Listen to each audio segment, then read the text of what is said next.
Rebecca Lobo. Rebecca Lobo this past Sunday, Indiana Fever versus Dallas Wings on ESPN. When it comes to announcers speaking out, this might have been the most outspoken announcers have been when it comes to the egregious officiating, but more importantly, the non-calls. When Caitlin Clark is getting grabbed, getting held, getting yanked, getting hugged, getting hacked. Rebecca Lobo said, okay, Sunday, July 13th, I'm going to make sure it's my mission that when I start calling this game, I start calling a spade and holding these referees to the Did Ryan Ruocco and Rebecca Lobo just unintentionally call out the WNBA refs on live TV? What started as light commentary suddenly turned into a truth bomb, highlighting how Caitlin Clark is getting fouled like she's in a wrestling ring while the officials act like nothing's happening. If you weren't paying close attention, you probably missed it. But we didn't. Strap in. This broadcast just turned into a courtroom, and someone's about to face judgment. Time to roll the footage. Finally, they're saying the quiet part out loud. It's a little bit hard to see. She's literally grabbing her arm. It's insane, and none of that was called. Finally, at the end of the one play, they called the foul because it was like indisputable. I mean, she got whacked on the arm and then gets hit to the ground. But they weren't going to call any of the other fouls leading up to it. I mean, this is what Caitlin Clark... It's not only Caitlin Clark, but somehow it's always Caitlin Clark. Every single game. Like clockwork. Like death, taxes, and WNBA refs going silent while she's getting body slammed on a fast break. It's gotten so ridiculous that fans are out here Googling, can you legally tackle Caitlin Clark mid-dribble? Like the league dropped a secret rulebook update and forgot to tell the rest of us. Yo, straight calling them out, man. Straight calling them out. And I expected it, because they are straightforward and they speak highly of Caitlin. So when they see the nonsense, man, of course they're going to say something. And I believe most of the commentators should be like that, man. Just keep it real, fam. Keep it real. Call it how you see it. And, whether the WNBA likes it or not, the commissioner likes it or not, Kathy likes it or not, speak your mind, man. That's what people want. They want the truth. So, man, shout out to Ruocco, man. Shout out to Ruocco. Shout out to Rebecca Lobo calling it. Let's be clear. Other players get fouled too. Of course. But there's something almost ritualistic about the way Caitlin Clark gets fouled. No, assaulted. While the crowd, the players, and even the commentators gasp in disbelief, the refs just keep chewing their imaginary gum like it's business as usual. Caitlin's being dragged from baseline to baseline like she owes somebody lunch money. And the officials? They must be watching a completely different sport. Maybe underwater polo. Maybe dodgeball. But it's definitely not basketball. Man, Ryan Ruocco, Mr. You Bet himself, and Rebecca Lobo ended up bringing up how players have been getting away with fouling Caitlin Clark live. They're talking about this right here, where JJ was holding the arm, okay? Then they're talking about this moment right here too, right? She's reaching through the body, reaching both sides, both arms through the body right here. So they're talking about this one. They're talking about right here on the swat down. It looked like she hit her hand just a tad bit. And the wildest part, it's not just happening in the paint. No, that would at least make some kind of sense. Caitlin's not just getting hammered in those final 15 feet to the hoop like a warrior charging into a moat full of elbows. She's getting hit the moment she touches the ball. From inbound to inbound, it's a full court gauntlet. A 94-foot obstacle course where the real challenge isn't the defender. It's officiating that seems completely allergic to the laws of physics. How Caitlin Clark does not get her foul calls pointed out when they are actually fouling her left and right, all the way from half court all the way down to the basketball hoop. I don't understand how the referees are standing there and they not call the fouls.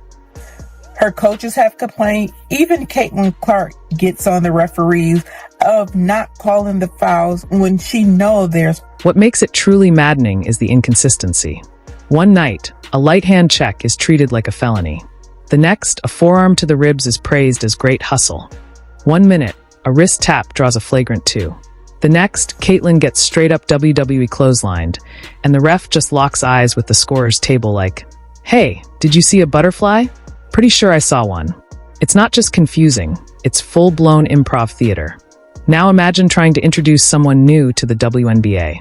You sit them down, hype up Caitlin Clark as one of the most skilled players on the planet, and then watch her get bulldozed by 3 defenders before she even crosses half court. No whistle, no call, just vibes. Meanwhile, the announcers are trying to stay professional while their voices are cracking under the weight of disbelief. It's like watching a live-streamed gaslighting session. And this is where Ruocco and Rebecca Lobo delivered the chef's kiss. Because for once, finally, someone behind the mic stopped pretending this circus was normal. They watched Caitlin get folded like a lawn chair again and basically said, are we all seeing this? The disbelief in their voices? That was everything fans have been yelling into the void for 2 straight seasons. It wasn't just commentary. It was therapy with HD replays. Guard, you think the old 46,000 fans had enough of a voice? No, they don't got no voice. The new fans need to speak up. The announcers who aren't scared need to speak up. I'm sure a lot of those old announcers are scared. I'm sure they're scared. But the announcers like Rebecca Lobo, Orion Ruocco, they need to step up and say, the officiating that's going on here isn't okay. You guys watch this. Quinterly grabbed Caitlin Clark's arm. Like, Caitlin, where you going? Get over here. Oh, that's interesting. Why play defense when we can just grab somebody's arm, right? Interesting. Quinterly putting her hands around Caitlin Clark's waist. Valentine's Day was a few months ago. Sorry. Let's be real. This isn't some short-term glitch. It's not a bad week. This has been happening for seasons. A full-blown saga. Think Game of Thrones, but with fewer dragons and way more missed calls. And for those who've been watching long before Caitlin Clark entered the league, this is déjà vu in a different jersey. The only real difference now, it's happening on national TV in HD, with millions watching in stunned silence. And the WNBA? Oh, they know. Don't let them play dumb. They've got the footage, the slow-mo replays, the heat maps, the tracking data. More camera angles than a Christopher Nolan movie. This isn't an ancient mystery. It's not a cursed scroll from Mesopotamia. It's officiating. Fixable. Simple. Standardize what a foul is. Train the refs. Hold them accountable. Give them headsets connected to reality. Or, here's a wild idea. Just call the obvious stuff. Revolutionary, right? Because we're in an era where the league is chasing growth, visibility, respect. They're throwing around words like parity and marketability. But none of that matters if fans have to sit through their favorite player getting hacked 30 times by halftime like it's part of her warm-up, that it's like going to a concert where the speakers are broken. But the band keeps playing, smiling, pretending everything's fine. And we're just supposed to clap along. Ow. As she gets body checked. That's a foul. That's a foul. I mean, it's not only until right now when she's finally whacked on the arm. I'm so happy that the broadcast team finally called it out directly. And it's so insane. And I talked about this in my video where I broke down the whole game. I mean, Enrique clearly fouls her, whacks her. Caitlin Clark gets shot. I mean, just even right now, I actually kind of paused it perfectly, not even on purpose. You can see both hands on her body up against her chest. You can't play defense like that. I don't care what random person in the comment section tries to convince you otherwise. That's not You've got Caitlin Clark fighting through triple teams. Arms flying, shoes screeching, getting decked mid-step while the ref stands 6 feet away. Just blinking. Not blowing the whistle. Just blinking like they're running some internal diagnostics to decide if contact actually happened. Meanwhile, the broadcast zooms in as she's shoved into the scorer's table like a human piñata. The crowd groans. The announcers flinch. The slow-mo replay shows it frame by frame. Still nothing. Maybe the ref had their AirPods in. Maybe they're on a no-call cleanse. Who knows?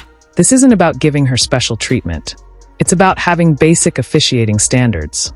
No one's asking for bubble wrap and a do not foul sign taped to her jersey. Just call the game fairly. Apply the rules evenly. That's literally the job. Is that really too much to ask? Because right now, it's like watching someone play basketball in a haunted house. Every 5 seconds, something jumps out at her, and the refs just stare into the abyss. It's wild when your average fan on Twitter has better foul awareness than professional referees. And please, spare us the rookie treatment excuse.